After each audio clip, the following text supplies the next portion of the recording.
Eh bien, merci Pierre-Louis, merci pour votre accueil. Moi, je parle au nom de Confrontation, et donc on voit bien que c'est co-organisé entre le Dorothy Café et Confrontation. Merci à tous d'être venus, et merci surtout à nos intervenants. Anne-Laure Danet, qui est pasteur de l'Église protestante unie de France et responsable à la Fédération protestante de France, au service des relations avec les églises chrétiennes. Et puis Erwan Choty, qui est jésuite, docteur en théologie et professeur aux facultés Loyola de Paris, j'allais dire, horreur, au centre Sèvres, mais depuis 2 ans, le nom a changé. Donc, deux mois. Bon, alors, donc je suis pardonné. Voilà, donc, les facultés Loyola, mais qui spécialiste, entre autres, de Jérémie, mais qui auparavant, je crois, a une carrière d'ingénieur, des études d'ingénieur. Voilà. Et quand on a réfléchi à plusieurs sur ce cycle, on voulait effectivement aborder cette question des lectures fondamentalistes et du danger qu'elles font peser sur l'interprétation de la Bible, car on sent bien aujourd'hui qu'il y a comme une sorte de retour à une forme de littéralité, comme s'il n'y avait aucun effort d'interprétation. L'interprétation, je la conçois d'abord dans le travail exégétique, la recherche historique, la mise en perspective, toutes choses en réalité qui sont connues, mais qui semblent, par certains, un peu ignorées. Et donc, il nous a semblé important de réfléchir sur ce qui se passe aujourd'hui et la manière dont on peut, effectivement, prendre le texte biblique et se mettre à son écoute pour rejeter les tentations fondamentalistes. Alors, Erwan Choty va commencer. Les 2 orateurs se sont mis d'accord. Erwan parlera à partir du texte biblique, et puis Anne-Laure Danet nous parlera de la présence du fondamentalisme dans les églises protestantes. Vous connaissez le principe, chacun parle environ une vingtaine de minutes, et puis ensuite, naturellement, nous sommes là, et ils sont là pour échanger avec vous. Merci Benoît. Bonsoir à tous, j'espère que vous m'entendez. Il faudrait que je me tourne un peu. Il y a un peu d'ironie dans notre répartition entre catholiques et protestants ce soir sur nos différents sujets, mais c'est lié aussi aux expériences et aux spécialités d'Anne-Laure et moi. Et je ne représente pas le point de vue catholique et elle le point de vue protestant, je crois. J'aimerais, je vais regarder l'heure qu'il est aussi pour être raisonnable. J'aimerais intervenir sur le thème « Les ressources de la Bible contre ces lectures fondamentalistes ». Voilà. Je crois qu'une lecture fondamentaliste est une lecture qui ne lit pas vraiment la Bible entièrement, et que si je vous montre quelques ressources, vous serez convaincus qu'on peut vivre avec ce livre de manière apaisée. Je vais mettre ça comme ça. J'évoquerai d'abord tout de même la source du danger. Je parcourrai ensuite ce que j'ai appelé quelques anticorps bibliques contre la lecture fondamentaliste. Je discuterai ensuite spécifiquement du livre de Josué, parce que c'est le livre que j'ai travaillé cette année avec des étudiants, et puis c'est le livre où Josué est envoyé faire la guerre au nom de Dieu, ce qui, au temps de la guerre en Ukraine, m'a donné envie d'aller voir ce livre de près parce qu'il me dérangeait. Et puis je terminerai avec quelques nuances, quelques points d'équilibre. Je crois que pour bien parler de la Bible, il faut dire une chose et puis ensuite souvent l'équilibrer de manière un peu différente. Premier point, donc le danger. Le danger. Le danger, c'est que la Bible dit Dieu parle. Parmi les expressions qu'on utilise pour décrire ce livre, on dit parfois la parole de Dieu. Dans le rite catholique de la messe, on lit la Bible et on dit « acclamons la parole de Dieu ». C'est bien sûr une métaphore, c'est une métaphore parmi d'autres, mais en même temps elle est bien ancrée dans la Bible, où on lit, si vous lisez les prophètes, qui passent leur temps à dire, où on passe son temps à lire « la parole du Seigneur est venue vers le prophète qui a dit », où le prophète parle et dit « oracle du Seigneur », etc. Ça, c'est vraiment dans la Bible, et le risque que ça fait courir, c'est de prendre un verset biblique et de dire ce verset est ce que Dieu parle aujourd'hui pour moi, ou encore mieux pour vous, quoi. Hein. Voilà. C'est ce que Dieu veut nous dire maintenant. C'est ça la source du danger. Si c'était un livre d'histoires anciennes qui se présentait comme des histoires anciennes, on aurait moins ce danger. Je voudrais donc, à partir de là, montrer à la fois comment la Bible a des antidotes vraiment puissants contre les lectures fondamentalistes, même peut-être que c'est un des livres qui a, alors il faudrait faire des comparaisons, mais qui a vraiment une grande force pour construire une lecture qui ne peut pas être fondamentaliste. Je commence donc cette partie, quelques anticorps bibliques, c'est la partie avant Josué où je vais survoler un certain nombre de points que vous connaissez, mais qu'il est bon de mettre en ordre. Le premier point, c'est qu'il y a une contradiction immense qui traverse la Bible et que c'est le héros central qui l'assume. Le héros central, je lis Paul dans l'Épître aux Galates au chapitre 3, verset 13, « Christ a payé pour nous libérer de la malédiction de la loi, en devenant lui-même malédiction pour nous, puisqu'il est écrit « Maudit quiconque est pendu au bois ». Voilà, Paul cite ici le livre du Deutéronome au chapitre 21, donc ces lois présentées comme données par Moïse juste avant l'entrée en terre promise et reçues de Dieu. Cette loi qui dit, si un homme a encouru la peine de mort, que tu l'as mis à mort en le pendant à un arbre, son cadavre ne passera pas la nuit sur l'arbre, tu dois l'enterrer le jour même, car le pendu est une malédiction de Dieu. Donc il y a une loi dans la Bible et au cœur de la révélation et des événements fondateurs, dans le Deutéronome, dans la bouche de Moïse, et il y a le héros du Nouveau Testament qui est maudit par cette loi. Et donc vous voyez, c'est pas moi qui tire un fil étrange, c'est Paul qui l'affirme très franchement. Donc qui nous invite à, à nous rapporter à tous ces textes en sachant que il y a un problème fondamental, enfin que le héros n'est pas celui qui applique cette loi, mais qui en subit la punition la plus grave. Un deuxième anticorps, eh bien il y a 4 évangiles, voilà. Où il y a 4 livres et un seul évangile, un évangile tétramorphe. Je crois qu'il faut rendre un grand hommage à cette décision de l'Église naissante de garder 4 évangiles. Ça aurait été plus simple d'en faire un seul, surtout qu'ils ne sont pas seulement un peu différents. Certains racontent des épisodes que d'autres ne racontent pas, mais il y a des jours où ils racontent les mêmes choses de manière contradictoire. Globalement, ils racontent la même chose, mais voilà. Si vous connaissez les détails, Marc a servi de source à Matthieu et à Luc, pour résumer, on aurait pu imaginer que l'Église naissante dise, ben voilà, on a Marc version 2, qui est Matthieu et Luc, supprimons Marc, on a gardé Marc.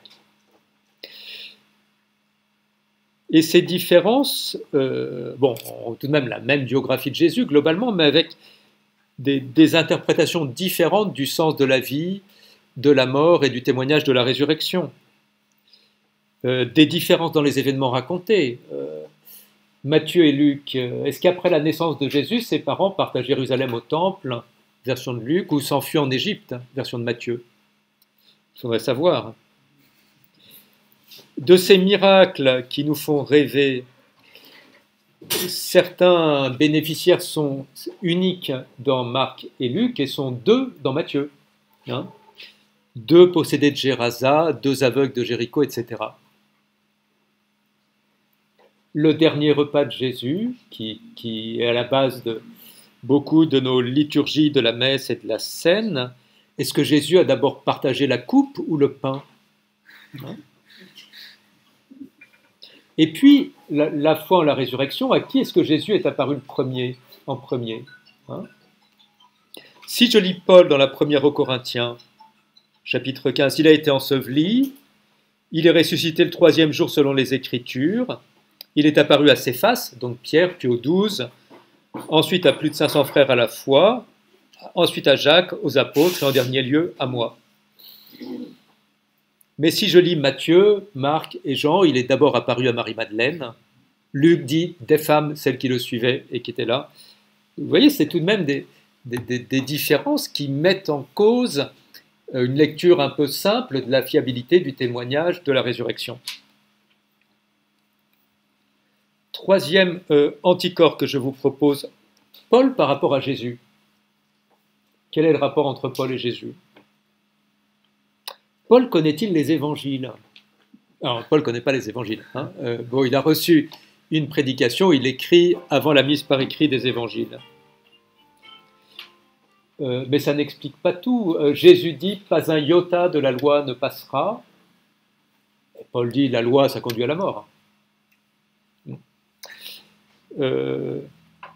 Paul assume dans un texte sa différence avec le Seigneur quand il parle du mariage dans la première aux Corinthiens au chapitre 7, avec un passage très étonnant qu'on aurait peut-être intérêt à citer. Il dit « À ceux qui sont mariés, j'ordonne, non pas moi, mais le Seigneur, que la femme ne se sépare pas de son mari, que le mari ne répudie pas sa femme. » Très bien. Aux autres, je dis, et Paul précise, c'est moi qui parle et non le Seigneur. Si un frère a une femme non croyante et qu'elle consente à vivre avec lui, qu'il ne la répudie pas. Hein, Paul dit, il y a des ordres du Seigneur, il y a mes conseils à moi, c'est pas toujours la même chose. Tiens, voilà. J'ajoute un quatrième type d'antidote en allant là voir l'Ancien Testament. Pour dire que dans l'Ancien Testament, on a des versions très différentes de choses importantes. On a les 20 commandements, si je puis dire. Hein. On a les 10 commandements en Exode 20, les 10 commandements en Deutéronome 5. Alors c'est à peu près les mêmes. C'est à peu près les mêmes, sauf que le commandement du sabbat, qui est tout de même celui qu'on va reprocher à Jésus de transgresser bien souvent, qui est très important, qui est lié dans un cas, l'un des deux, à la fois à la création, hein, Dieu s'est reposé le 7e jour, et dans l'autre, à la fois à la sortie d'Égypte. Dans l'Ancien Testament, toujours le monothéisme, des passages où le monothéisme est très strict. Le 2e Isaïe, c'est moi le Seigneur, il n'y en a pas d'autre. Et puis d'autres, je ne sais plus quel patriarche dans la Genèse, passe une alliance avec un seigneur local et chacun jure par son Dieu. Ils ont l'air assez tranquilles avec ça. Au temps du déluge, les fils des dieux épousent les filles des hommes. Donc il y a aussi un monothéisme fort, mais avec des nuances tout de même. Dernier point de l'Ancien Testament, une théologie de la rétribution. Hein. Celui qui agit bien sera béni par Dieu et récompensé, et celui qui pêche sera puni d'une manière ou d'une autre, dans cette vie ou plus tard, par une action externe de Dieu ou par la logique des choses. C'est très fort dans le Deutéronome et tous les écrits qu'on va appeler deutéronomistes. Et puis on a le livre de Job qui explique exactement le contraire. Donc vous voyez, à lire toute la Bible, et pas seulement quelques extraits, pas quelques versets et quelques passages, à lire toute la Bible, on voit évidemment une vision globale, mais une vision faite de tensions, de dissonances, qui oblige le lecteur à apprendre à se dépatouiller là-dedans et à ne pas absolutiser tel verset ou tel passage. Je dis maintenant quelques mots sur le livre de Josué, qui m'intéresse en ce moment. J'ai donné un séminaire, donc Pierre-Louis était là cette année. C'est passionnant parce que c'est un des livres les plus violents de la Bible, hein, où il faut tuer tous les ennemis. Si vous voyez juste la grande fresque biblique, les patriarches, Abraham, Isaac, Jacob, ils s'en vont en Égypte, et puis au début de l'Exode, survint un patriarche qui n'avait pas connu Joseph, l'esclavage, la libération, et puis Lévitique, Nombre, on traverse le désert, au Sinaï, Deutéronome, on a pris le chemin le plus long possible pour revenir en Canaan, mais bon, on arrive à l'est du Jourdain, et puis Moïse fait un grand discours et meurt, et c'est Josué, dans le livre de Josué, qui traverse le Jourdain et qui s'installe en terre promise. Enfin, qui s'installe, qui fait le ménage. Qui fait le ménage avec des concepts étonnants comme la loi de l'interdit qui oblige à tuer ou à détruire tout ce qu'on trouve, notamment les personnes. Très bien. Alors je voudrais citer dans ce livre de Josué trois points sur lesquels l'exégèse moderne d'aujourd'hui nous fait sortir d'une lecture fondamentaliste. Parce que quand même, si on a un livre dans la Bible qui dit c'est bien que le peuple de Dieu, même si c'est le petit peuple d'Israël, fragile dans les grands empires, bon, on lui donne un pays, il faut juste tuer tous les habitants, on ne peut pas vivre avec ça en paix, je crois. Ou alors on peut s'y trouver très bien, mais c'est très gênant. Trois exemples sur Josué 6, Josué 10 et Josué 3. Josué 6, c'est Joshua fought the battle of Jericho. Vous connaissez ça, hein? Jericho and the walls came tumbling down. Donc c'est Josué qui fait tomber les murailles de Jéricho le 7e jour en tournant avec les prêtres qui sonnent du corps 7 fois. L'archéologie biblique, quand elle commence à la fin du 19e siècle et au début du 20e siècle, se passionne pour le cas de Jéricho. La première expédition en 1869, je dis des dates 1869, en fait, par rapport à l'histoire de nos églises, c'est récent. Charles Warren va à Jéricho. En 1907, entre 1907 et 1909, Céline et Watzinger, qui font des très beaux dessins de tout ce qu'ils découvrent à Jéricho, mais sans faire une classification, une datation de ce qu'ils trouvent.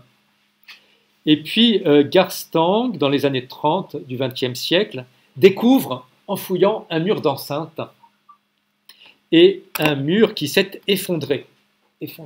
Alors, avec sa technique archéologique de l'époque, il la date entre 1400 et 1300 avant Jésus-Christ, et ça correspondrait à peu près à l'époque de Josué. Donc là, ça concorde magnifiquement. Sauf que son interprétation est très vite critiquée par les biblistes eux-mêmes, qui disent qu'il fait une lecture de la Bible totalement fondamentaliste, et puis par les archéologues aussi quelques années plus tard. C'est le cas de Kathleen Kenyon, entre 1951 et 1957, qui date les restes de la muraille entre le 23e et le 22e siècle avant Jésus-Christ, c'est-à-dire environ 1000 ans avant l'époque dite de Josué. Donc la muraille est détruite 1000 ans avant que Josué sonne du corps et se fasse effondrer les murailles. Parce que ces restes sont couverts par une masse traitée en plan incliné, typique de la période des Hyksos au XVIe siècle avant Jésus-Christ. Voilà. Donc là, point vous voyez où l'archéologie a été concordiste, puis à force de travailler, a montré au contraire qu'il n'y a jamais eu un Josué à l'époque qui correspondrait, qui aurait fait s'effondrer des murailles à Jéricho. Deuxième point, Josué 10, 12, 13, très beau verset.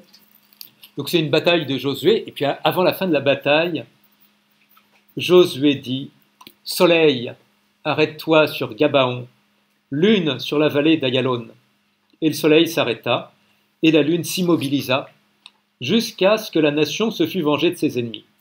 Voilà. Grand miracle, hein?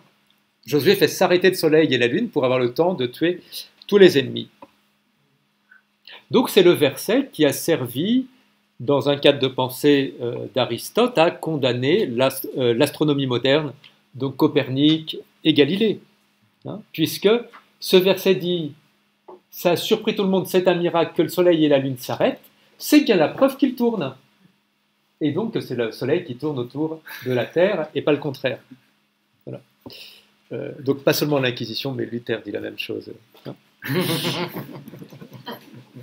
Ce qui est amusant, c'est que ce passage a été réétudié en 2020 par 3 spécialistes israéliens, biblistes, archéologues, scientifiques, pour découvrir que ces versets utilisent un langage un peu étrange et difficile.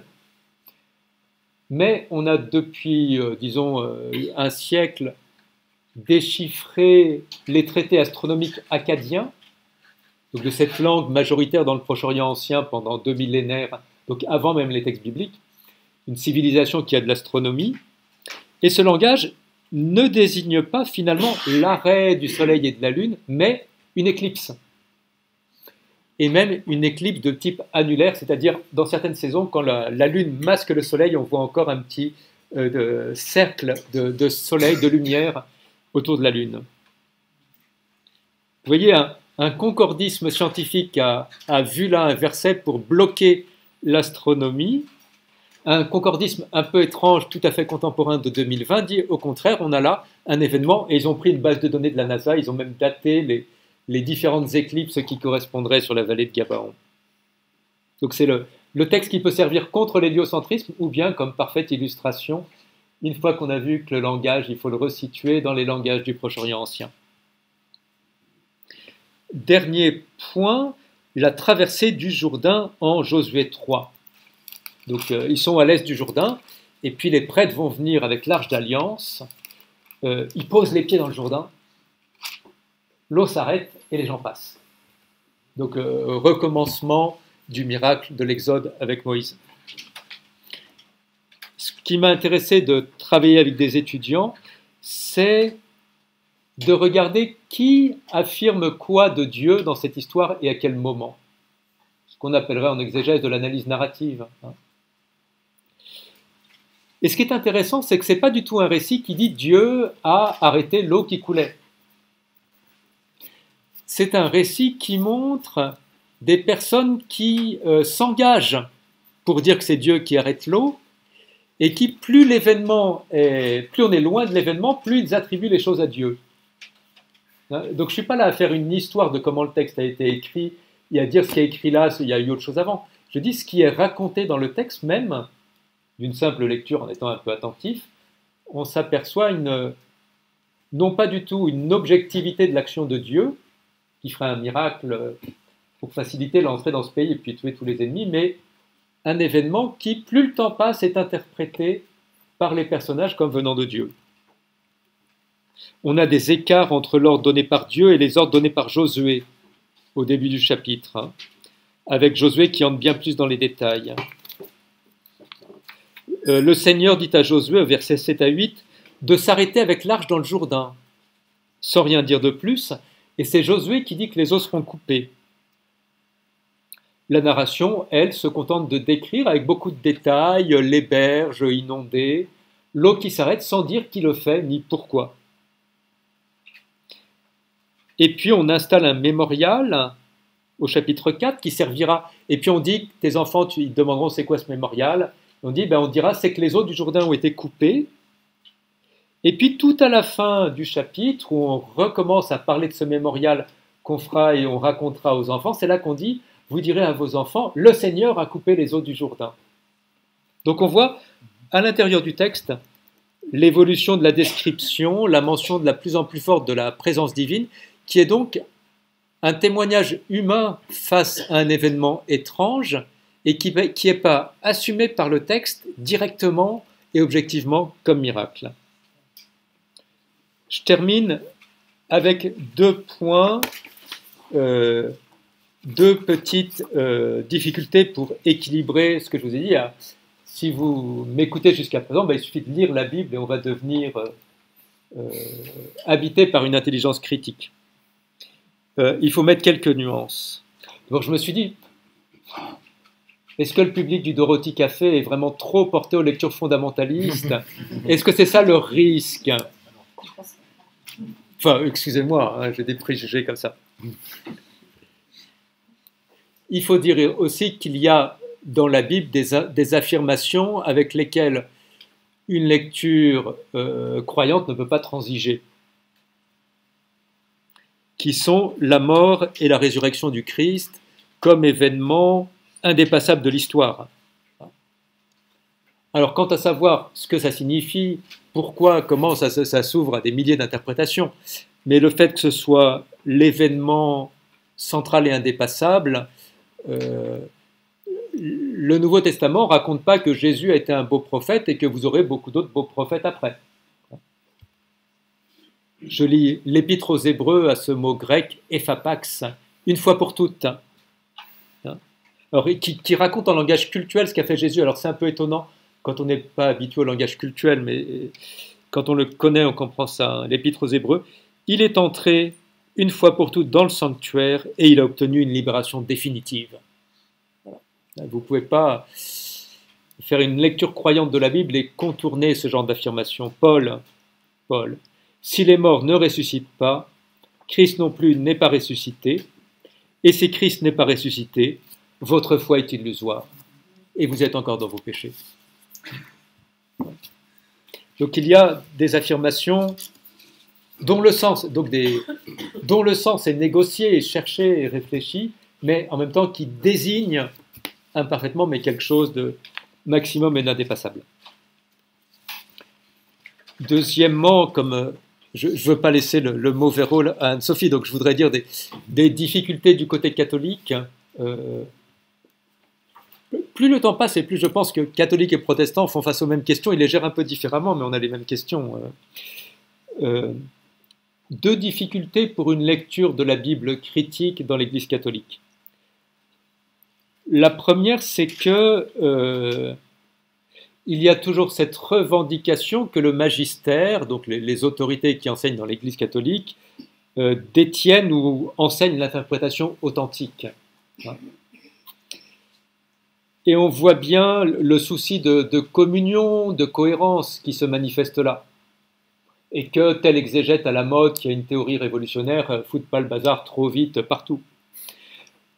Mais ça peut conduire à des habitudes de lecture de la Bible où on sait déjà ce qu'on veut retrouver, parce qu'on l'a lu dans tel document officiel publié par les autorités ecclésiales, et on ne va plus lire la Bible que pour retrouver cela.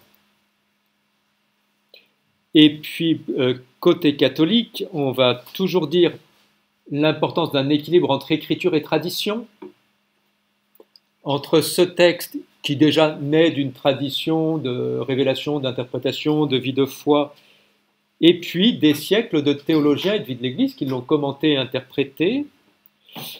Et on va parfois avoir du mal à sentir les tensions entre écriture et tradition, et on peut lire l'écriture seulement pour retrouver la tradition.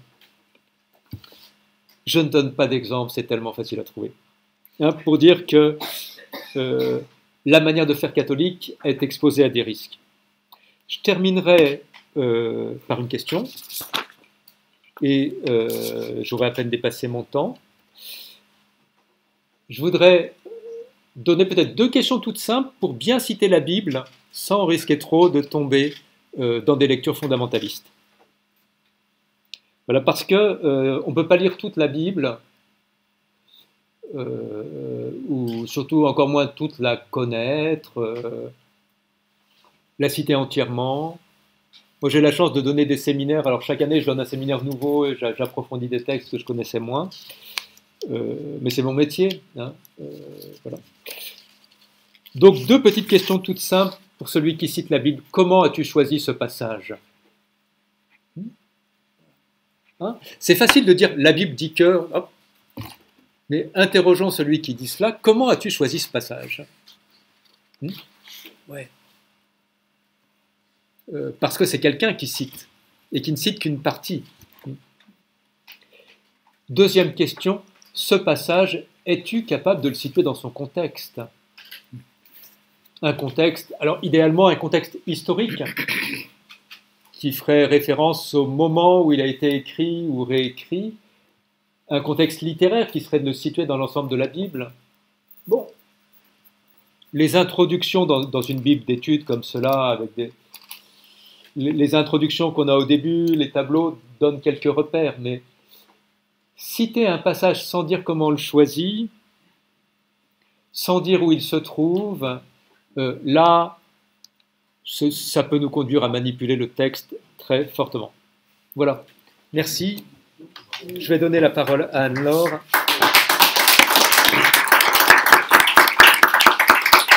Je ne sais pas si votre ordinateur, l'écran est éteint. C'est normal. Oui. Ah, il y a une toute petite lumière blanche en haut. Ouais. Alors bonsoir, j'ai la tâche pas si évidente que ça de vous présenter les fondamentalismes, je l'ai mis au pluriel, dans le protestantisme. Mais je vais repartir des deux questions d'Erwan, parce que parler des fondamentalismes, il faut déjà comprendre qu'on a affaire à des croyants, et à des gens qui lisent la Bible, comme vous et moi. Et ça complique un peu les affaires. Alors, je vais essayer de le présenter d'abord un peu historiquement et de montrer les constantes. Et vous ferez des liens avec l'actualité, alors sans problème. Je voudrais d'abord dire qu'il y a deux types de fondamentalisme. Il y a un fondamentalisme qu'on pourrait dire inconscient, c'est-à-dire de personnes qui lisent la Bible mais avec aucun élément. Donc ils vont prendre ce qu'ils lisent. Et pas comprendre, par exemple, parce qu'ils ne le savent pas, que la Bible, c'est pas un livre, c'est une bibliothèque de livres. Je reprends les questions d'Erwan, déjà poser la question du contexte, il faut déjà être un peu ouvert pour entendre cette question-là. Il y en a qui ne l'ont pas. Et je suis, pour ma part, alors très attentive à ce public-là, parce que je reste persuadée que le travail des biblistes, des pasteurs, des ministres, des prêtres, etc., c'est d'apprendre à lire. On apprend à lire la Bible. Et alors avec plein d'éléments, mais voilà, alors je ne vais pas parler de ce fondamentalisme-là. Je vais plutôt parler de l'autre approche qui nous gêne plus. Alors c'est une approche qu'on trouve dans le courant évangélique, mais je m'empresse de préciser que toutes les églises évangéliques et tous les membres des églises évangéliques ne sont pas fondamentalistes, ne sont pas tous, mais certains oui. C'est une démarche que vous allez moins retrouver, pour ne pas dire pas du tout, dans le monde luthérien et réformé, pour une raison très simple, c'est qu'il y a cet apprentissage à la lecture, alors qui est un des points forts de nos églises.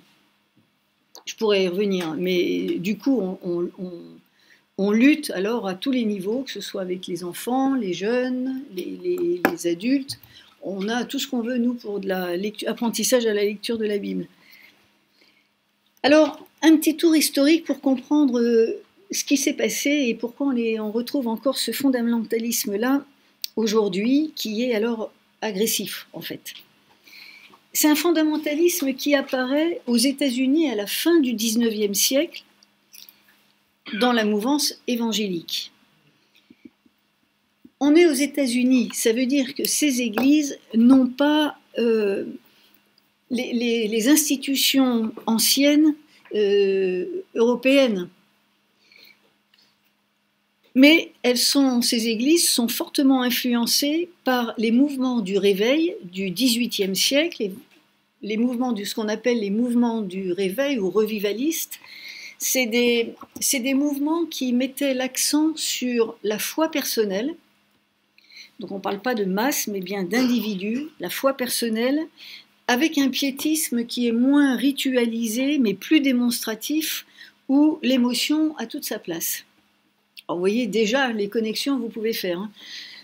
Au début du XIXe siècle, ce fondamentalisme se constitue en réaction à ce qu'ils ont appelé le modernisme, et qui s'inscrit dans un débat intra-protestant, pour l'instant, intra-protestant, et débat qui est principalement théologique sur l'herméneutique biblique, et je vais y revenir, et le rapport entre raison et révélation. Je vais le dire autrement, il s'agit pour eux de lutter contre le libéralisme théologique, qui est donc un autre courant au sein du protestantisme, et ce qu'on a appelé le transformisme évolutionniste. Je vais encore le dire autrement, ce combat pour le créationnisme contre le modernisme, c'est une constante chez les fondamentalistes. Alors j'explique ce que c'est. On peut penser, je vous donne deux exemples, à ce qu'on a appelé le procès des singes à Dayton en 1925, qui a été d'ailleurs perdu par les fondamentalistes et qui s'opposait à un jeune instituteur qui enseignait la théorie de l'évolution darwinienne. Ils ont perdu, mais en attendant, vous voyez ce qu'ils revendiquaient, c'est une lecture ultra-littérale de la Bible, et notamment sur la question de la création, avec une lecture des textes de la Genèse 1 et 2, et avec une création en 6 jours, pour faire très vite. Ou encore, deuxième exemple, les incidents qu'il y a eu en 1965, les incidents de Little Rock, sur le même sujet, à partir donc toujours des 2 premiers chapitres de la Genèse. Ils perdent, mais ce n'est pas pour ça que ça les arrête. Et ils vont mener alors un véritable combat en investissant les maisons d'édition, les radios, la presse, et aujourd'hui ce sont les chaînes de télé, les réseaux sociaux, etc. Après 1945, les évangéliques, qui jusque-là pouvaient se confondre avec les fondamentalistes, eh bien, ils vont se diviser en deux groupes. Ceux qui sont les partisans du dialogue avec tous les secteurs de la culture, et le but est simple, c'est évangéliser le maximum de personnes. Et c'est type campagne de Billy Graham. Vous voyez le personnage. Hein. Et puis les autres, et c'est avec les autres que je vais continuer, qui eux vont continuer l'opposition active au libéralisme théologique, au sécularisme et au communisme. On est aux États-Unis. Hein. Ce qui fera dire à un pasteur baptiste, Jerry Farrell, pasteur baptiste, hein, donc qui est évangélique, le fondamentaliste est un évangélique qui est en colère à cause de quelque chose. Et là, à partir de ce moment-là, il va y avoir vraiment deux groupes. À partir de 1979, le fondamentalisme prend une autre forme. D'ailleurs, est-ce qu'il ne faut pas parler de néo-fondamentalisme ? Parce qu'il a des ambitions, comment je vais dire ça, électorales, et cette fois, sa lutte n'est pas interne au protestantisme, mais elle vise la société qu'elle juge permissive, laxiste. Alors évidemment, ils vont être contre le divorce, l'avortement, les unions entre personnes de même sexe, l'éducation sexuelle à l'école, et j'en passe. Et là, cette démarche est nouvelle, parce que jusque-là, l'affirmation, c'est de dire que le monde est voué à la perdition. Donc l'effort ne doit pas porter sur le monde, mais sur la conversion des individus. Vous voyez la nuance. Et là, il y a un changement quand même de démarche, puisqu'il y a l'idée d'influencer aussi ce qui se passe dans la société. Peut-être à partir de ce rapide panorama historique, puisqu'on en est encore là aujourd'hui, repérer quelles sont les constantes du fondamentalisme. Alors, bien sûr, quand on observe une position, une attitude de refus et d'opposition face à la recherche scientifique, en matière exégétique et aussi cosmologique, mais bien sûr, il y a des bastions doctrinaux, et je vais en relever 4. C'est ce qu'on a appelé le premier, ce qu'on a appelé le born again, c'est-à-dire c'est l'accent sur naître de nouveau. Alors, dans le vocabulaire évangélique, c'est la conversion à Jésus-Christ. Mais, alors, ça veut dire, dans leur schéma, il y a un avant, ma vie d'avant, et un après, à partir de ma conversion. Alors, voilà, bon, ça c'est un point qui est essentiel, qui est aussi très important dans le monde évangélique, mais alors chez eux, c'est indispensable. Et c'est leur critère, et c'est ça qui est dur et même dramatique, c'est leur critère de repérage si vous êtes chrétien ou pas. Donc évidemment, le deuxième point, c'est le séparatisme. Parce que quand une dénomination est perçue comme infiltrée par des idées théologiques libérales, il y a séparation, ce qui explique la prolifération d'ecclésioles. Évidemment, ça va aussi se traduire par une rigidité éthique. Alors, c'est carrément un code moral qui est long. Ne pas fumer, ne pas danser, ne pas tout ce que vous voulez. Mais c'est des ne pas. Et puis qui conduit à développer aussi une forme d'ostracisme, notamment dans l'éducation. Alors, j'ai découvert ça avec une forte expansion d'écoles privées ou d'écolage en famille. C'est-à-dire, on sort les enfants du système scolaire de l'État dans lequel ils sont. On est toujours aux États-Unis. Hein. Pour arriver à ce genre d'extrémité, c'est qu'une personne peut faire tout son cursus scolaire, universitaire et professionnel, même professionnel, en restant à l'intérieur de cette sphère évangélique fondamentaliste. C'est vous dire si c'est un monde clos. Hein.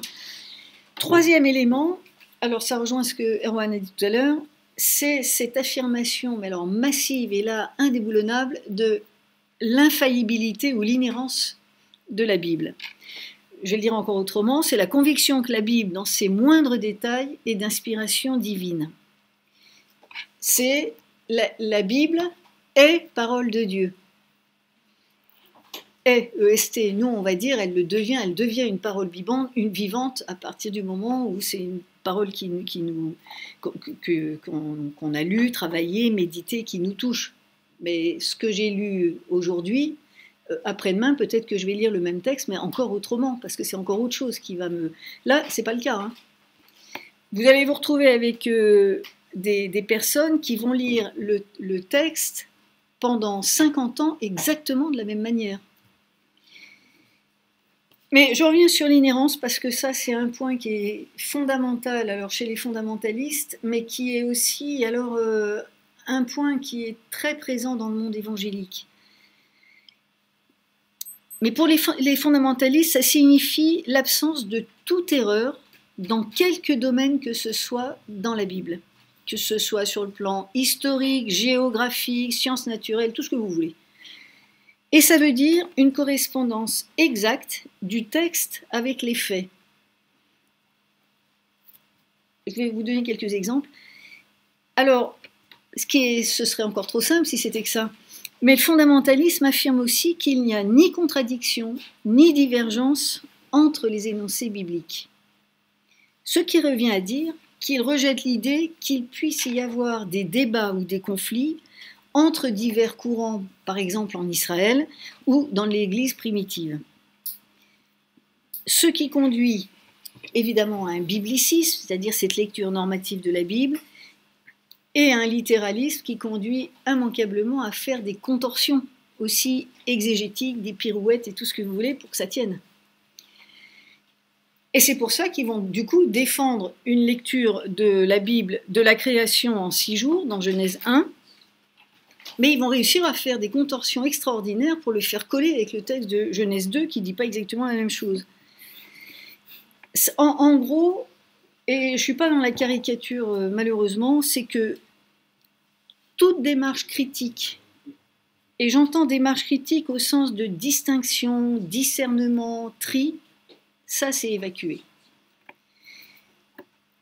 4e élément, alors là je vais utiliser des gros mots, mais je vais les expliquer, qui est aussi une affirmation indéboulonnable pour les fondamentalistes, c'est ce qu'on appelle le prémillénarisme dispensationaliste, pré-tribulationniste. Écoutez bien, mais voilà ce que ça veut dire. Dès qu'il y a des istes ou des ismes, ça ne marche plus. Mais voilà ce que ça veut dire. On attend la fin proche et soudaine de l'histoire avec l'enlèvement des fidèles, eux bien sûr, à qui seront épargnées les détresses apocalyptiques. Ça vous dit déjà aussi comment ils lisent l'Apocalypse. Ce point-là, c'est une constante, mais vous l'avez depuis le 19e, hein, les 4 points que je viens de vous dire. Pour résumer, je dirais que le fondamentalisme a la conviction de détenir une vérité tout d'un bloc, achevée, répondant à tout, suffisant à tout, et applicable à tous les aspects et tous les secteurs de la vie de l'individu. Alors, comment ça se fait qu'ils ont un succès pareil ? Eh bien parce qu'ils répondent en fait à ceux qui ont un immense besoin de certitude, d'un système clair et net, une manière de vivre qui revient à être un nom massif au monde et à ses valeurs, avec la garantie de faire partie du petit troupeau des élus. Donc c'est très désangoissant aussi comme approche. Ça veut dire que, moi je vais le dire dans mes mots, on est évidemment dans une approche complètement idéologique. J'ai envie de dire que c'est une posture doctrinaire et pas du tout doctrinale, qui ne permet aucune place à l'altérité, et aucun changement est possible. Et on le voit, là ça fait un peu plus d'un siècle, ça n'a pas bougé d'un iota. En gros, c'est une logique du tout ou rien. Soit vous êtes dedans, soit vous êtes dehors. Mais c'est tout. Hein. Alors évidemment, là je vais refaire une lecture un peu autrement. Ça, c'est une grande question pour le protestantisme, énorme. Y compris pour le protestantisme évangélique. Parce que sont battus en brèche les principes du protestantisme, dont la première affirmation et que Dieu seul est sacré. Or, avec les fondamentalistes, c'est la Bible qui devient sacrée, parce qu'on ne peut rien toucher. Et je dirais que son véritable point faible, c'est sa contradiction interne. Parce que le fondamentalisme ne peut pas fonder bibliquement ses affirmations sur la Bible. D'abord parce que la Bible ne parle pas d'elle-même. Elle ne dit rien sur son statut. Et enfin, elle ne proclame jamais son infaillibilité.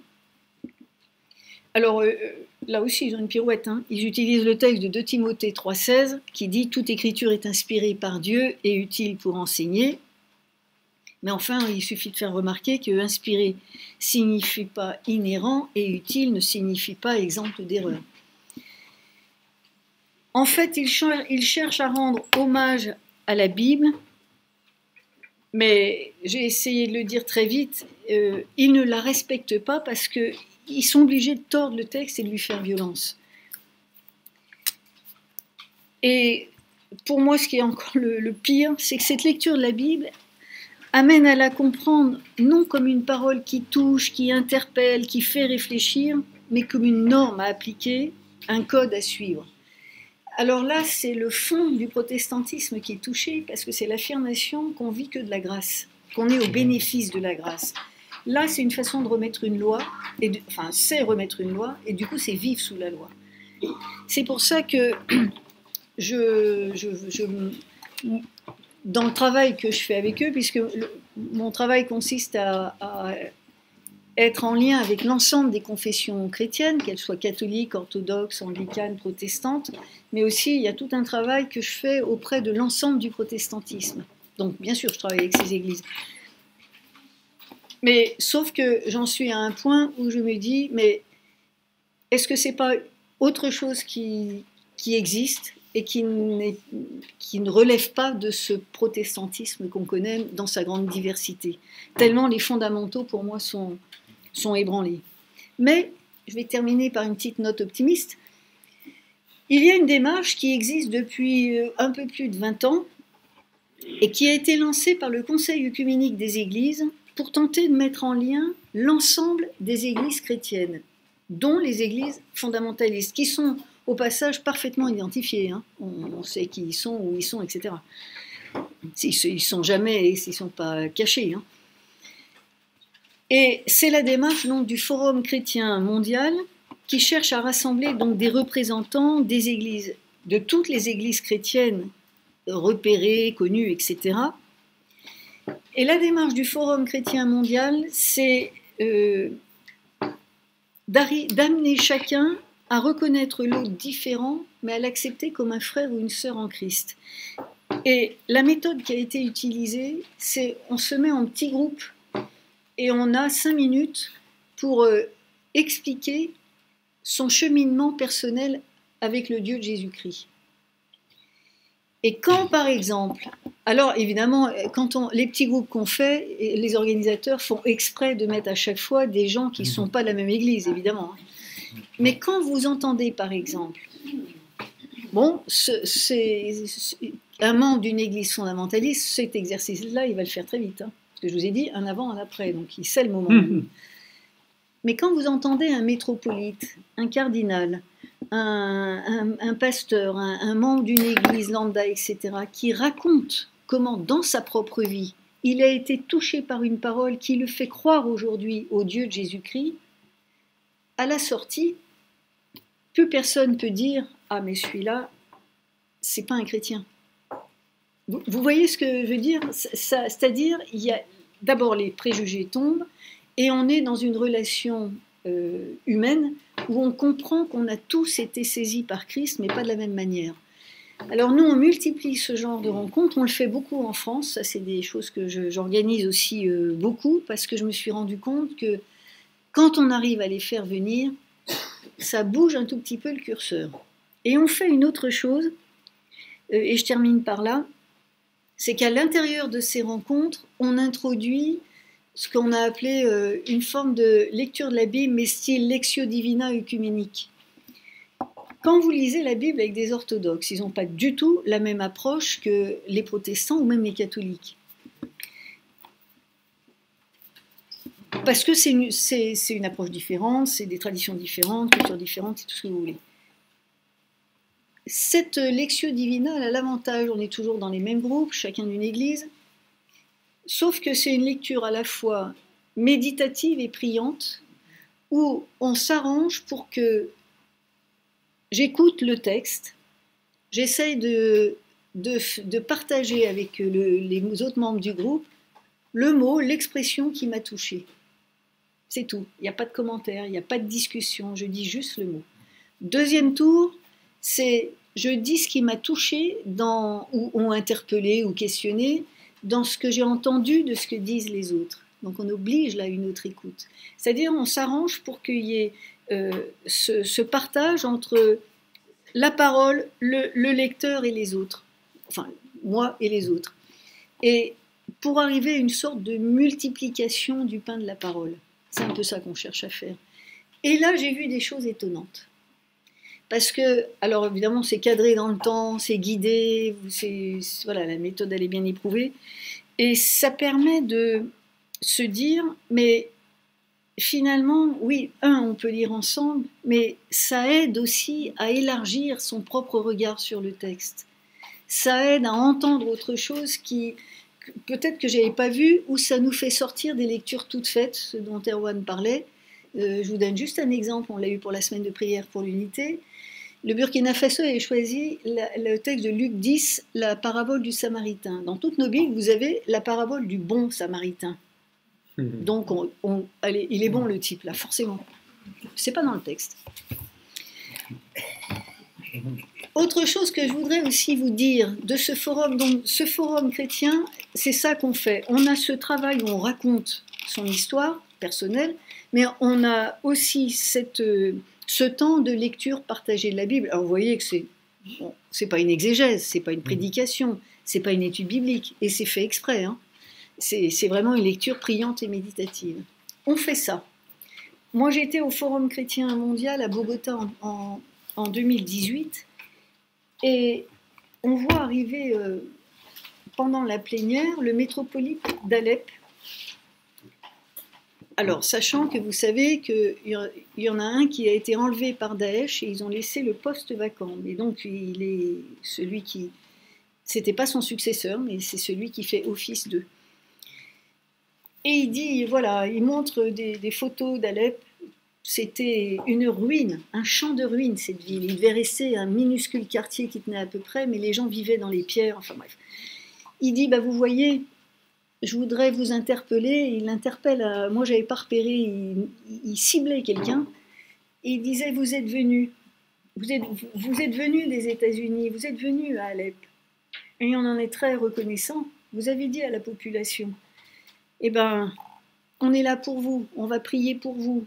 On va vous aider en vous donnant des vêtements, à manger, vous aider à reconstruire vos écoles, vos maisons. Mais venez prier avec nous, là, et on fera tout le reste ensemble. Les gens, ils n'avaient rien, ce qui s'appelle rien. Ils avaient ce qu'ils avaient sur la peau, c'est tout. Bien sûr qu'ils y sont allés. Et ils l'ont fait, hein. Ces équipes des églises américaines, là, ils l'ont fait. Ils ont fait ce qu'ils ont dit. Et le métropolite... Alors là, je peux vous dire que c'était un moment fort. Un métropolite dit, oui, vous l'avez fait. Vous leur avez donné à manger, vous avez aidé à construire les maisons, etc. Mais moi, je tiens à vous dire, vous avez vidé nos églises. Vous croyez qu'ils se sont convertis? C'est tous des orthodoxes, ceux-là. Mais nos églises sont vides. Alors, qu'est-ce que ça veut dire, ce témoignage où vous croyez que vous, comme ils disent, gagnez des âmes, mais en fait, vous avez vidé une église. Vous avez juste transvasé d'un point à l'autre. Et vous croyez qu'ils sont devenus évangéliques? Pas du tout. Ils sont restés orthodoxes, bien entendu. Mais ils avaient faim. Ils n'avaient pas de vêtements. Ils n'avaient pas de maison. Vous auriez fait quoi? Et alors, l'extraordinaire, il a très bien compris. En fait, c'était le président des églises pentecôtistes d'un État aux États-Unis. Donc, c'est une énorme union d'églises ultra-fondamentalistes. Il s'est levé... Il y était, lui, en Syrie. Il s'est levé et puis il a eu juste cette parole. Il a dit, effectivement, c'est pas bien et je vous demande pardon. Mais ça, depuis 3 jours, on vivait ce que je vous ai expliqué. Et là, ça change tout. Parce que du coup, c'est là où je dis le curseur peut changer à condition qu'on provoque cette rencontre. C'est pour ça que je suis très mal à l'aise avec cette lecture de la Bible, parce que c'est pas évident, mais c'est pas pour ça qu'il faut rejeter les personnes. Voilà, on rejette l'approche, mais pas les personnes. Et que l'idée, c'est de trouver des biais pour arriver à les rencontrer et faire bouger un peu le curseur comme on peut, quoi. Voilà. Si.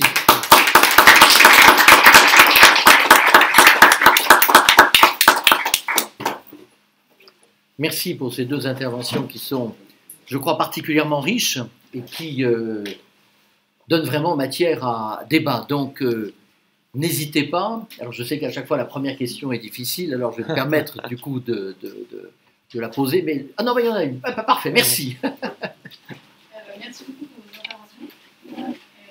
J'avais une question pour vous, monsieur. En fait, est-ce que les catholiques n'ont pas été fondamentalistes à un moment? Enfin, je me souviens juste de l'affaire d'Alfred Boissy qui avait essayé de donner qui avait essayé de dire que la Genèse n'était pas Répétez la question. D'interprétation, enfin, c'était pas un récit littéral et qui avait été excommunié à la fin du XIXe siècle, quoi. Et du coup, je voulais savoir votre point de vue, enfin, comment on a évolué et comment est-ce qu'on est passé d'une justification à ce qui paraissait une lecture un peu littérale à une autre. Alors, juste pour les questions techniques, je répète la question pour l'enregistrement que nous faisons. Donc, est-ce que les catholiques n'ont pas été tentés par une lecture fondamentaliste? Et la question rappelle l'exemple, effectivement, de la crise moderniste et des condamnations d'Alfred Loisy. Donc, disons, dans le monde catholique, fin 19e siècle, et puis avec un moment où ça se dénoue en 1943, avec l'encyclique de Pilou sur la lecture de la Bible. Ensuite, il y a des soubresauts, et puis Vatican II, Dei Verbum, qui normalement fait... Enfin, il reste des petits... Il y a des queues de comètes, quand même.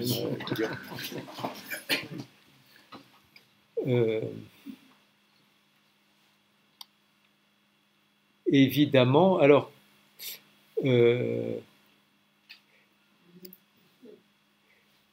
c'est clair que l'irruption ou des méthodes historiques modernes change la lecture pour l'Église catholique à la fois de l'histoire de ses dogmes et de l'histoire des textes bibliques.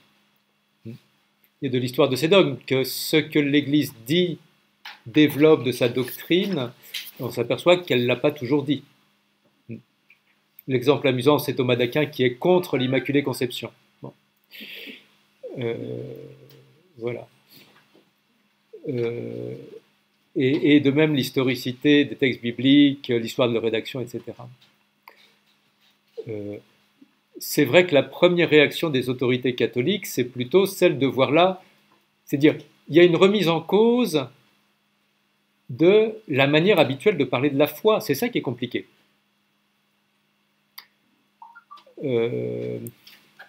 Comment continuer à dire que le monde est créé par Dieu et de dire, mais pas du tout en 7 jours, 4000 ans et 4004 ans avant Jésus-Christ, mais 14 milliards d'années avant.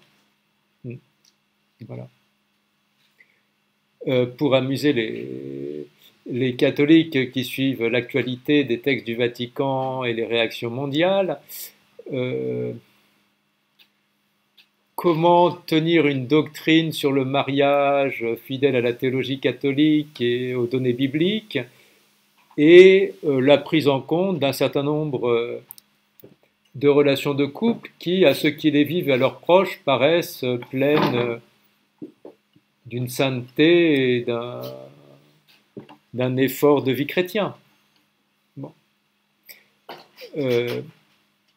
Donc, je pense, dans l'histoire de l'Église catholique, il faut du temps pour que, quand une nouveauté culturelle remette en cause les manières habituelles de parler de la foi, on découvre que ça ne remet pas en cause la foi et qu'on peut dire autrement et peut-être mieux même ce qui nous a été transmis et ce dont nous vivons. Alors, qu'est-ce qui peut aider côté catholique ? On peut dire qu'il y a une structure organisée dans l'Église catholique. qui a des avantages et des inconvénients. Les inconvénients, ils sont faciles à voir. L'avantage, c'est qu'elle garantit une position moyenne. Dire, pour être prêtre, il faut faire 2 ans de philosophie et 4 ans de théologie. Voilà, on ne peut pas recevoir une inspiration et devenir prêtre catholique comme ça. Donc il y a une tradition intellectuelle catholique d'étudier, et donc qui empêche que tout le monde se ferme à toutes les questions définitivement, je pense. Et il y a l'autre chose qui peut toucher sans doute à, et c'est à mon avis un gros problème pour nous en Occident aujourd'hui, à une église de dimension mondiale qui intègre en elle-même des peuples et des cultures très nombreuses et très variées, et on ne peut pas, si on a des idées trop limitées sur ce que c'est qu'être humain et chrétien, on a une partie de l'Église qui vit autrement. Bon. Donc je crois que, alors, et ça c'est le danger, à mon avis, pour une Église qui devient très minoritaire, c'est de se mettre à avoir des doctrines et des modes de vie qui conviennent à un petit groupe et qui ne sont pas universalisables. Ça va être un gros défi. Mais on peut dire qu'historiquement, la taille de l'Église catholique contribue à ce qu'on ne puisse pas être complètement sourd à ce qui se passe complètement ailleurs. Voilà. Donc je dis donc oui, il y a eu des moments fondamentalistes, mais ils ne durent pas toujours. Voilà.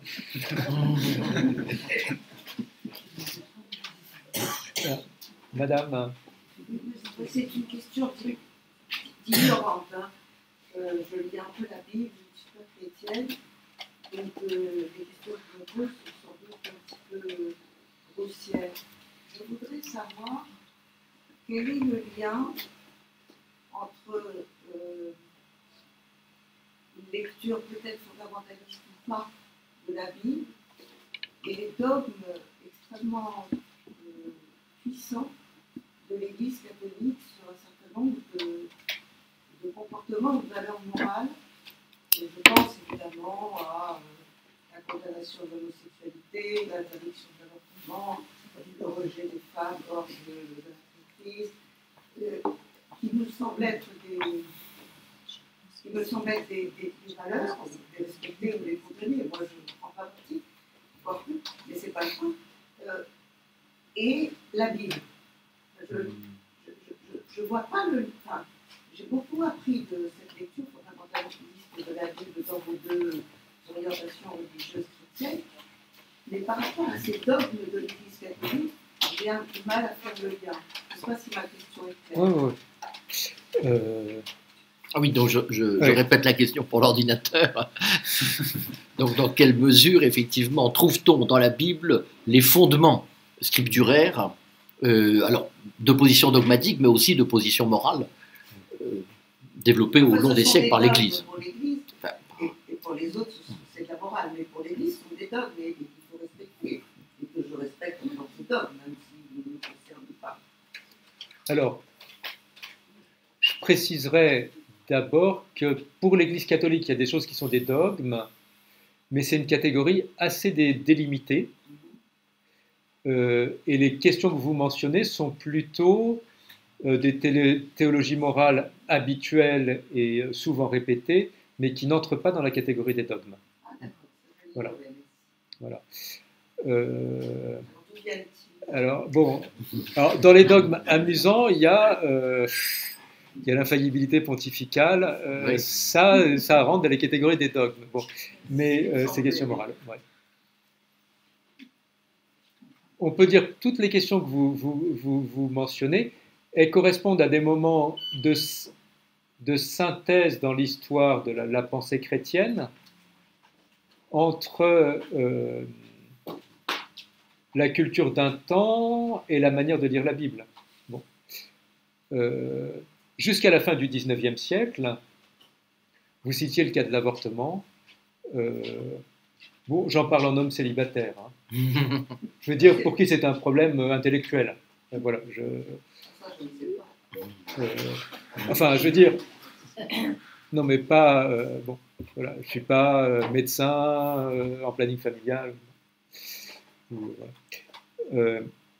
jusqu'à la fin du XIXe siècle, l'Église catholique a toujours ces théories qui remontent du Moyen-Âge, que l'âme arrive dans l'embryon à une certaine époque, et donc que ce qu'ils appellent les peines canoniques en confession pour l'avortement dépendent du stade de la grossesse. Et ça change au début du XXe siècle avec une perspective beaucoup plus théorique et radicale et absolue.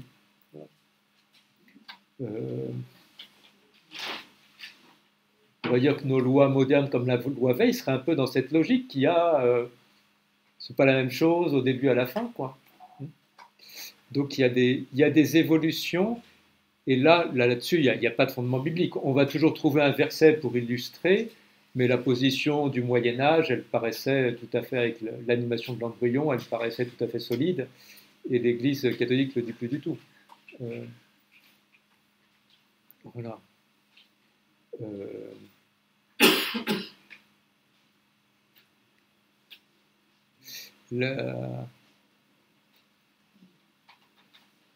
Je pense que si on cherche bien, on peut s'appuyer sur des passages bibliques pour prouver beaucoup de choses, et un peu le contraire aussi. Sauf à faire les contorsions dont vous parliez. Enfin, pour des questions, pour les questions qui justement n'arrivent pas du tout à faire l'unanimité aujourd'hui.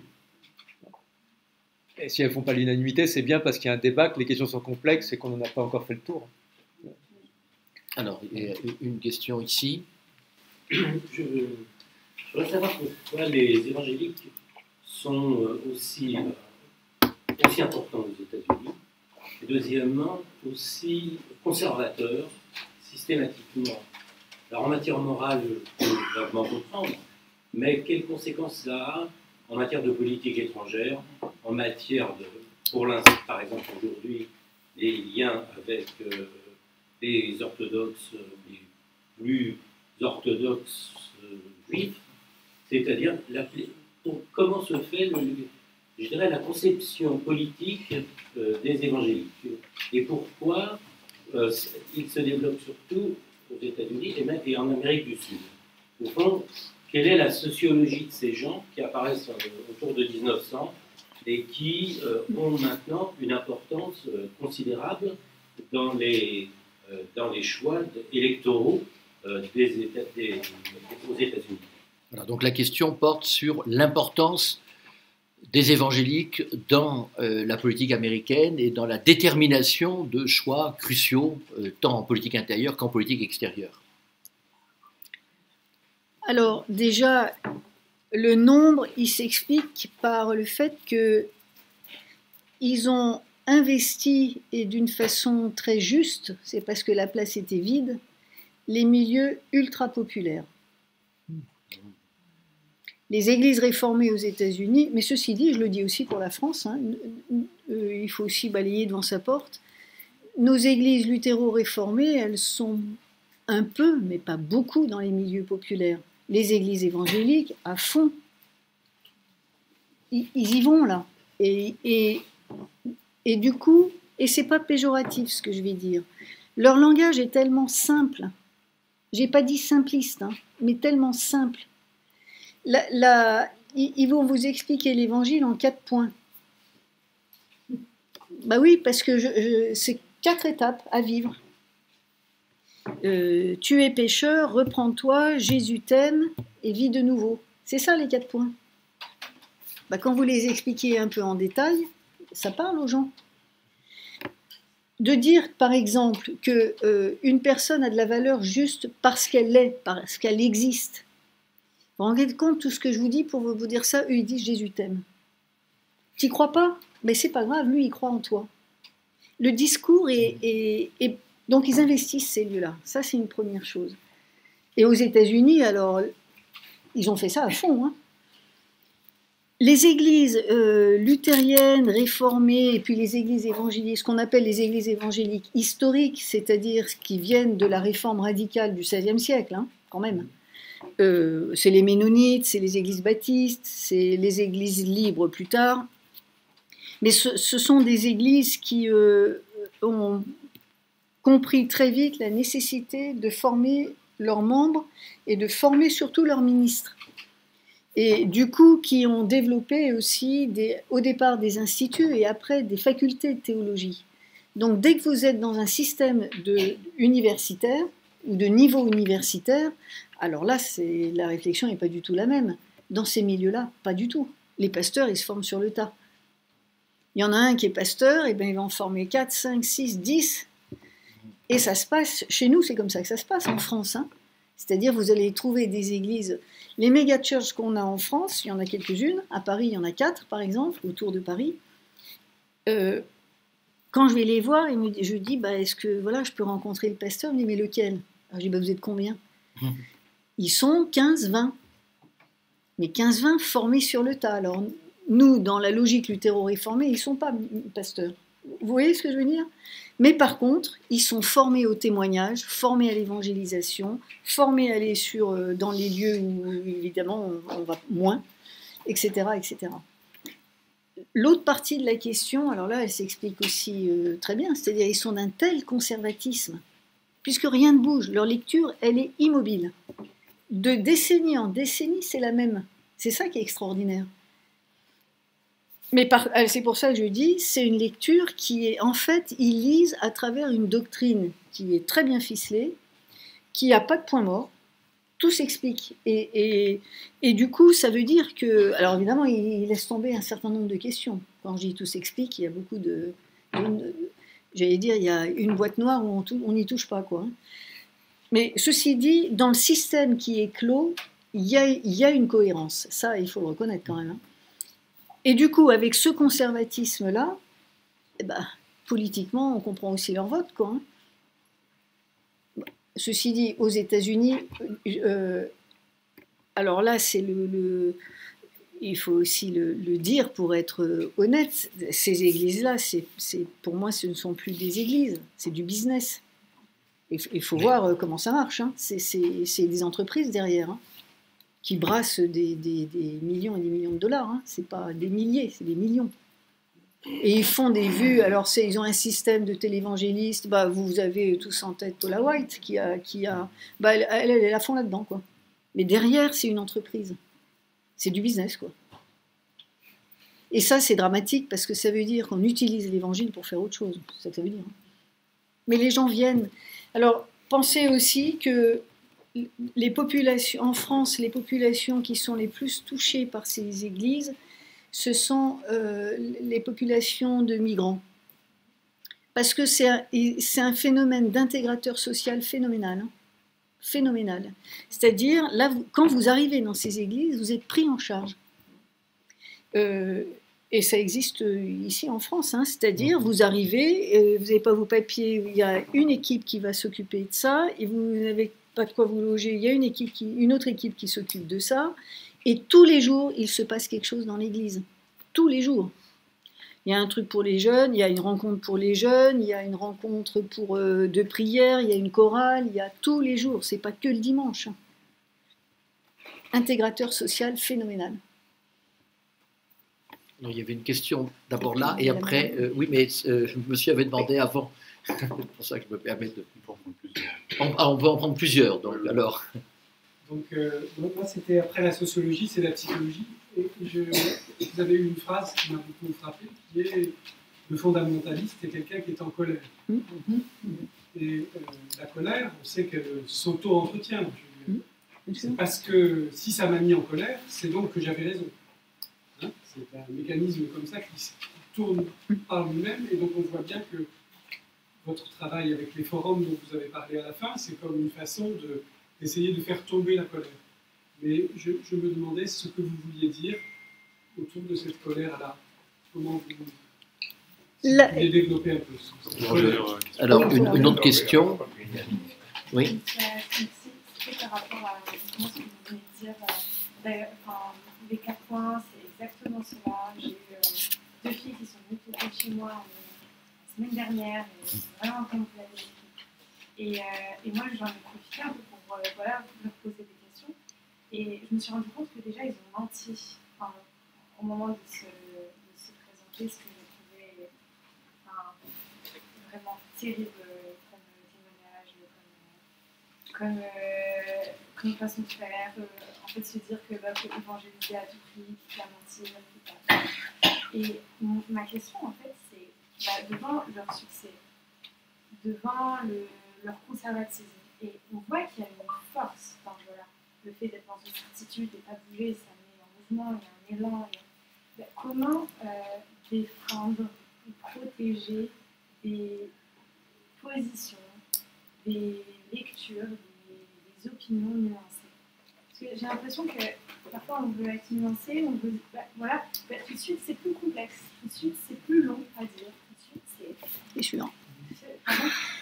Oui, c'est sûr. Et en fait j'ai l'impression que c'est balayé en un quart de seconde par un verset, par gna c'est gna, et par on est tellement nombreux à penser ça que j'en ai un peu les bras qui m'en tombent. Il y a une question là. Oui, c'était plutôt pour avoir une chaussée. D'accord, alors donc je répète les questions rapidement. 1. Sur la psychologie du fondamentaliste, que vous avez rappelé cette formule, le fondamentaliste est un évangélique qui est en colère à cause de quelque chose.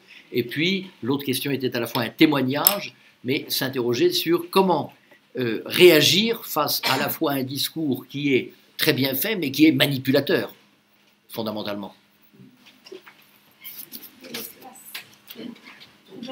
Et trouver un espace pour... toujours sur le même thème. Oui, alors je ne sais pas si je suis le seul évangélique de l'auditoire, mais je peux peut-être vous rassurer un petit peu en disant que le Conseil national des évangéliques est souvent mal à l'aise par rapport à nos cousins d'Amérique. On a souvent l'impression que le mouvement évangélique arrive des États-Unis, alors qu'en fait, ses origines sont en Europe. Et le fondamentalisme aux États-Unis a eu un impact en France, mais c'est un courant minoritaire dans les églises évangéliques un peu historiques. Ah, c'est sûr, ça. Ah oui. Par contre, le Conseil national des évangéliques est très inquiet devant la montée de l'évangile de la prospérité de certaines méga-churches. Hein. Il y en a d'autres qui sont beaucoup plus ouverts dans leur manière d'être. Mais enfin, je suis reconnaissant à Anne-Laure de ne pas avoir dit que tous les évangéliques sont... Non, ça l'a clairement dit. Parce qu'il y en a pas mal dans la Fédération protestante de France. Et au niveau du Conseil national des évangéliques, il y a des réticences par rapport à cet aile fondamentaliste. Voilà, donc rapidement, pour résumer la question pour l'ordinateur, c'est les tensions qui parcourent le protestantisme. Effectivement, tous les évangéliques ne sont pas fondamentalistes, mais en revanche, certains fondamentalistes sont évangéliques. Mais peut-être pour élargir la problématique, oui. Le fondamentalisme, il n'est pas réservé au protestantisme. Non. C'est une manière d'être par rapport à la Bible. C'est une manière de lire. Si vous lisez à travers le prisme d'une doctrine, c'est ça du fondamentalisme. Vous lisez plus le texte, vous lisez ce que vous avez envie d'entendre. Et alors là, on peut faire dire n'importe quoi, hein, et tout ce qu'on veut d'ailleurs.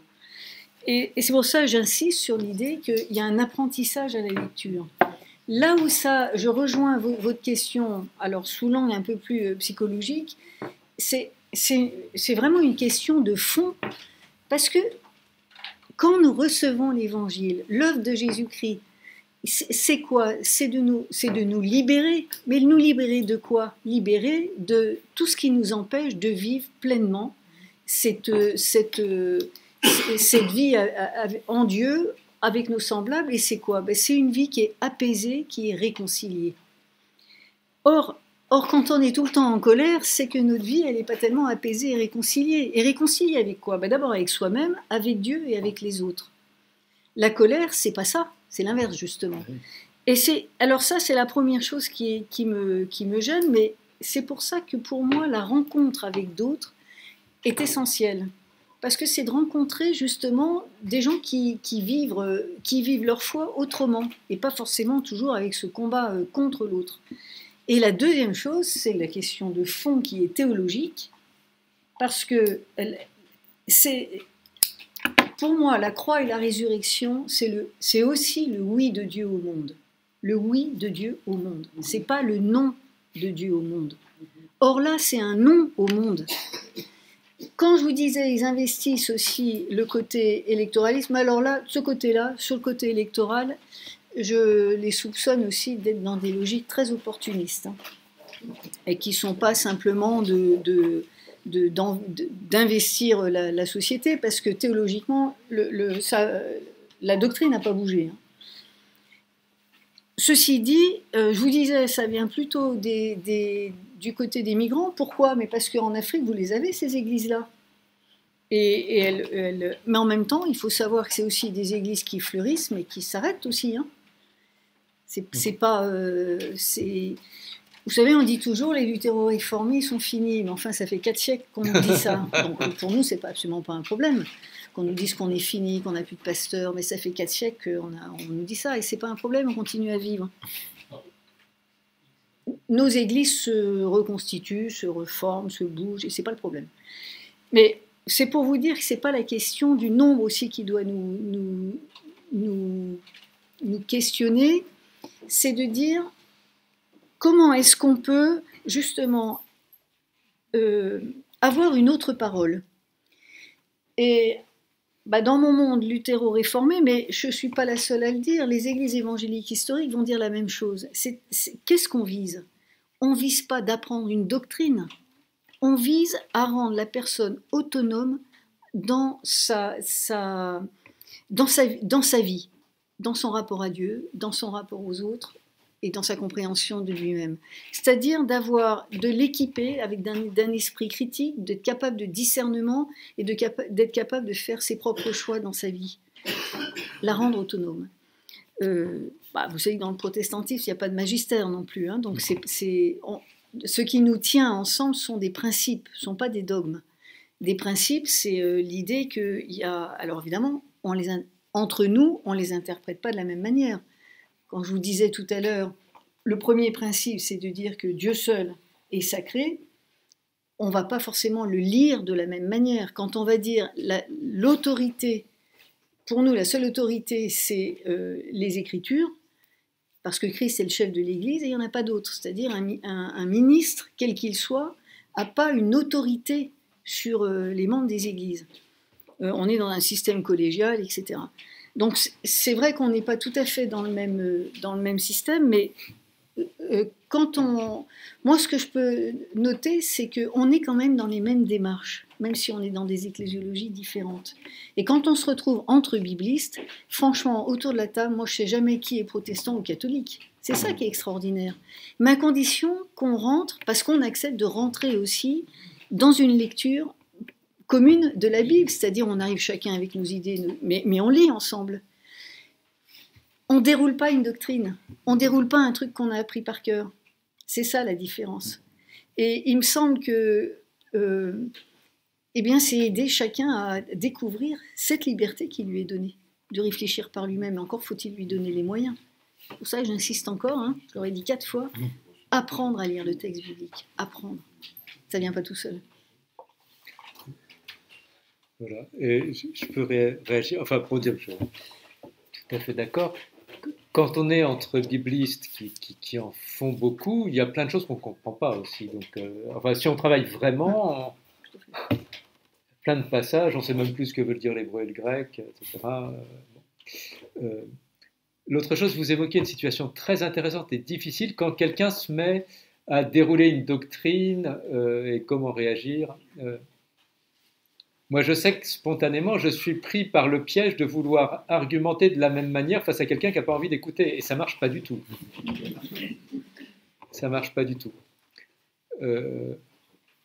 Donc, il faut quand même faire la part des choses entre des situations où quelqu'un a envie de rencontrer l'autre et de l'écouter et de parler de lui et un représentant de commerce, quoi. Non ? Voilà. Et je trouve ça peut être une bonne clé pour relire les évangiles, de regarder comment Jésus se rapporte aux autres. Ben, il y a des jours, ça ne marche pas. Des jours, ça ne marche pas. Et puis, il y a des jours, ça marche, la rencontre. Donc,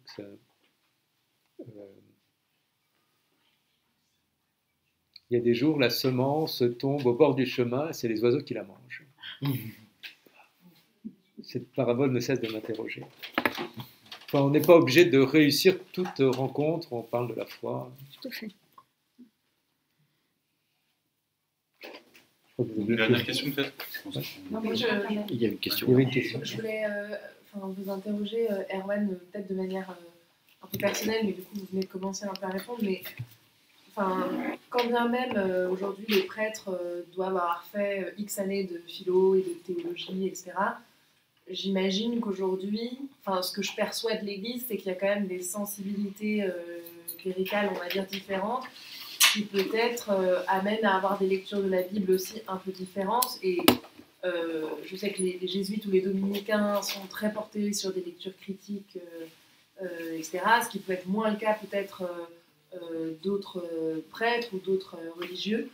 Comment vous vivez ces éventuelles dissensions dans l'Église aujourd'hui, notamment peut-être avec une génération montante qui n'est pas de la même sensibilité? Est-ce que ça génère des débats féconds, ou est-ce que du coup la tentation c'est de rester un peu dans sa zone de confort parce qu'on sent qu'on ne va pas réussir à se parler, sans aller jusqu'aux extrêmes où les évangéliques américains un peu butés et la remise en cause de la théorie de l'évolution, mais j'imagine que parmi certains prêtres d'aujourd'hui, catholiques, il y a des lectures de la Bible qui doivent différer aussi. Je voudrais savoir comment vous les gérez. Je voudrais dire la même chose, une chose identique à ce qu'a dit Anne-Laure tout à l'heure. Je me suis trouvé un jour dans un petit colloque biblique. On était des gens de beaucoup d'églises. Il n'y avait peut-être pas de juifs dans ce colloque, parce que c'est un tout petit colloque et puis c'était européen. Si on est en anglais avec des Américains ou des Israéliens, c'est différent. Et on s'est dit qu'on était tous biblistes, attachés au texte, avec une manière d'être dans notre foi, et qu'on avait chacun dans nos églises des gens avec qui on avait du mal. Et on sentait un peu plus en communion entre nous qu'avec certains de nos églises.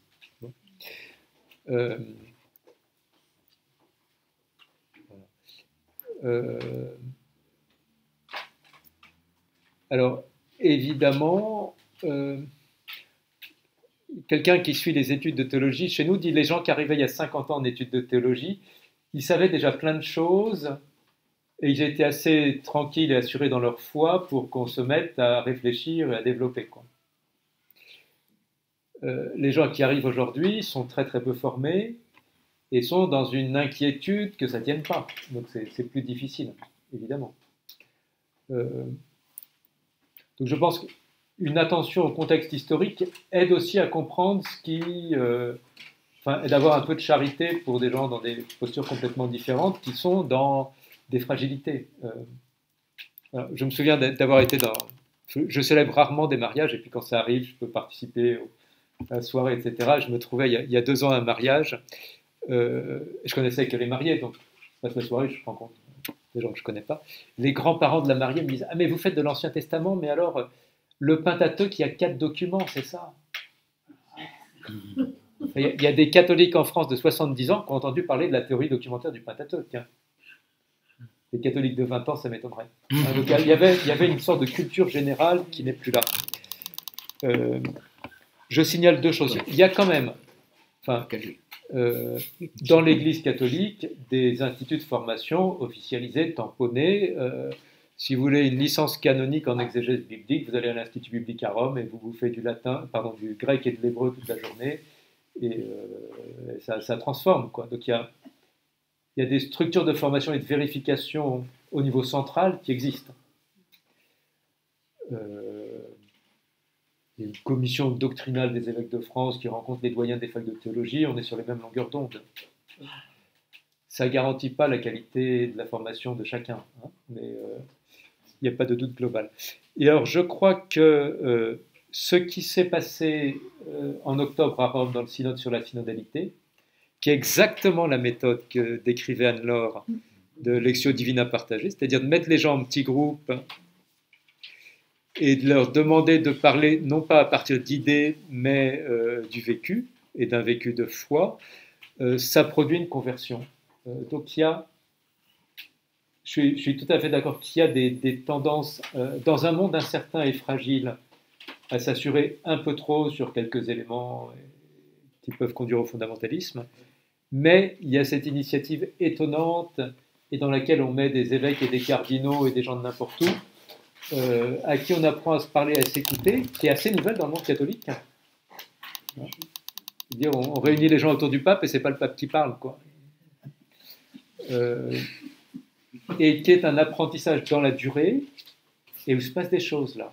Alors on verra, ce sera plus facile à dire dans 50 ans ou dans 100 ans ce que ça a produit. Voilà. Quelqu'un citait tout à l'heure Alfred Loisy, Ernest Renan et Loisy, la crise moderniste. Connaître quelques grands éléments de l'histoire de l'Église, ça aide aussi à regarder un peu plus tranquillement les crises du moment. Voilà. Oui, ça c'est sûr. Voilà.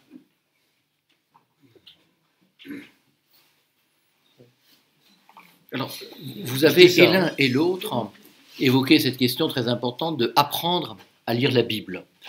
Or, on sait bien que quand même une des différences fortes qu'il y a entre le monde catholique et le monde protestant, c'est la fréquentation de l'écriture. Et il est vrai que les catholiques s'y sont mis relativement récemment.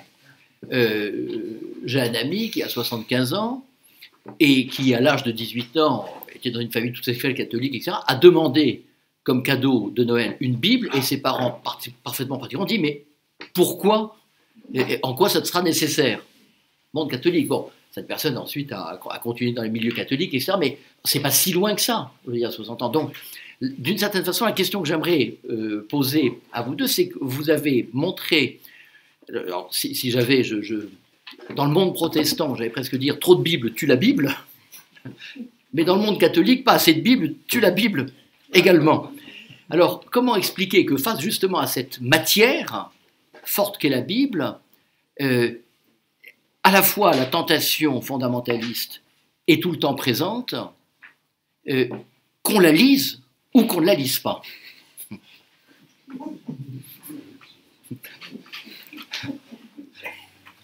Gustave Doré, il a fait une Bible en image. Oui. C'est protestant ou c'est catholique? C'est catholique, hein, oui. C'est une traduction catholique du 19e siècle avec des très belles gravures. Hein. Il y a une sorte de lumière, des personnages un peu glorieux. Moïse dans le désert, dans l'étape de la loi. Là. Je les montre parfois à mes étudiants pour illustrer les cours. Moi, je dirais que là-dessus, on est... Je ne mettrai pas la différence entre catholiques, protestants et orthodoxes sur cette lecture de la Bible, parce qu'aujourd'hui, vraiment, on la lit ensemble. Dans tous les milieux œcuméniques, on la lit ensemble. Tous nos instituts de formation, que ce qui soit universitaires, que ce soit des formations à distance, etc., on a ce travail biblique et exégétique, hein, avec l'apprentissage des langues bibliques. Donc, et on le fait tous, ça. Là où je crois on a vraiment intérêt à avancer, c'est justement à continuer à lire ensemble, même si on n'a pas un grand bagage, oser lire, ouvrir le texte et y aller. Alors, ce que j'essaye de faire moi maintenant, c'est, on a l'habitude, à cause de nos liturgies, de lire des petits bouts. Alors, souvent maintenant dans les groupes, je leur dis, mais on prend un livre entier. Donc on le lit ensemble. Déjà on le lit. Et ça prend le temps, ça prendra le temps que ça prendra. Mais c'est pas grave ça. On le lit. Puis on écoute. Puis après on essaye de repérer, trouver la cohérence, travailler. Alors après on amène des choses, hein, tranquillement, le contexte, etc. etc. Mais ce que je vois, c'est qu'il y a vraiment un intérêt pour cette lecture de la Bible. Mais par contre, c'est notre responsabilité aussi de donner les outils, hein. Et ça, pas uniquement dans les facultés, c'est vraiment le travail qu'on a à faire dans les groupes œcuméniques, dans les églises, ah oui, pour moi, c'est essentiel. D'abord, j'ai vu qu'au niveau œcuménique et intra-protestant, c'est quand même là-dessus qu'on arrive à se retrouver. À condition qu'on ne soit pas dans des lectures où chacun défend sa lecture, mais qu'on arrive à avoir une lecture partagée de la Bible. Ça, c'est une première chose.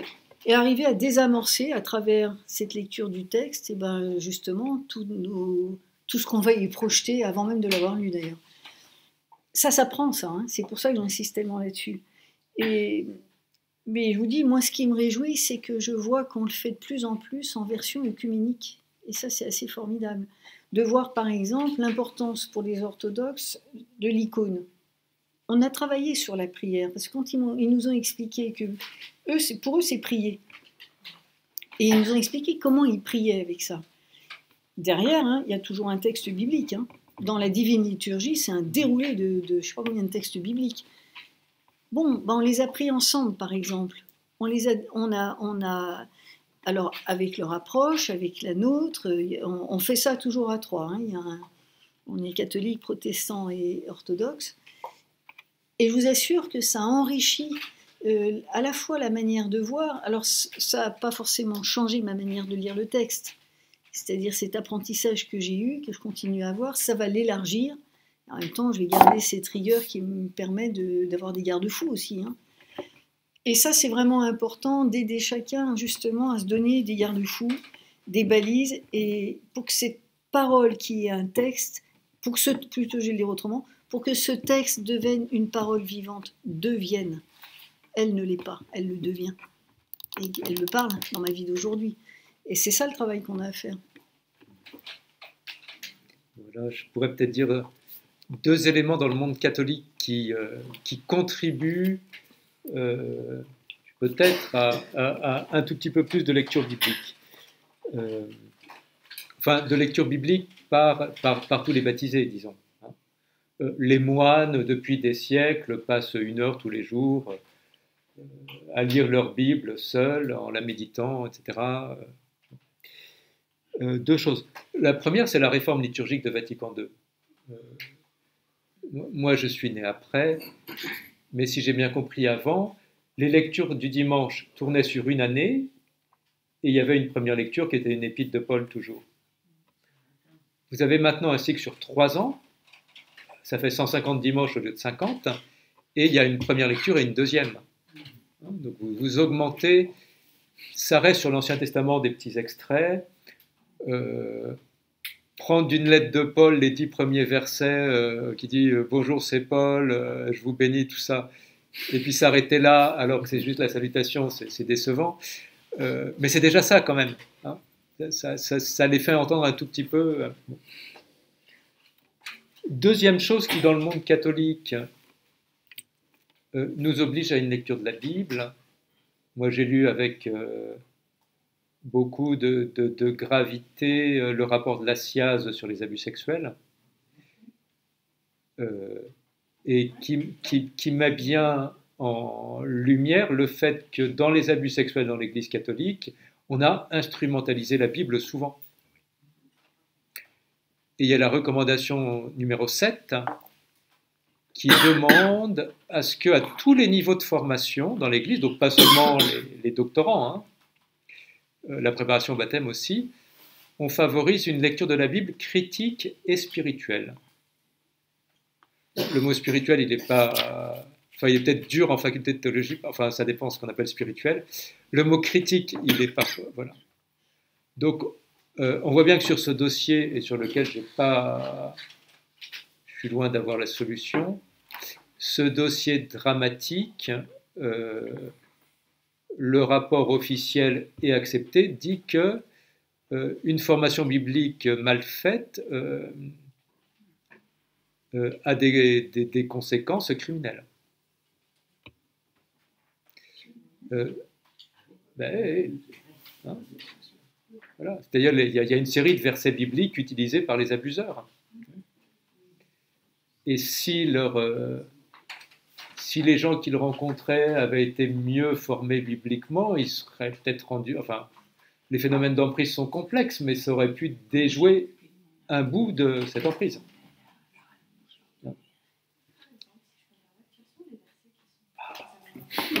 Oui. Alors, En plus, vous êtes une femme, ça tombe bien. Alors, qu'est-ce que Jésus dit aux femmes?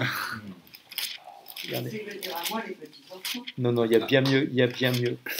Il y a bien mieux. Cana de Galilée. Que dit Marie au serviteur? Quoi qu'il vous dise, faites-le. Ben voilà. Ben oui. Hein? Ben oui. Ben oui. Vous n'allez pas désobéir à Marie, quand même. Enfin...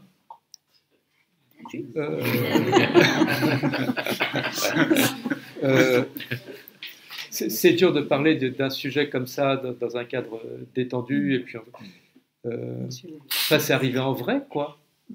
C'est arrivé en vrai. Si on connaît l'évangile de Jean dans son ensemble et le sens de cet épisode, etc., on ne se laisse pas prendre par... on est quand même moins à risque, peut-être, de se laisser prendre par l'aspect biblique de l'emprise.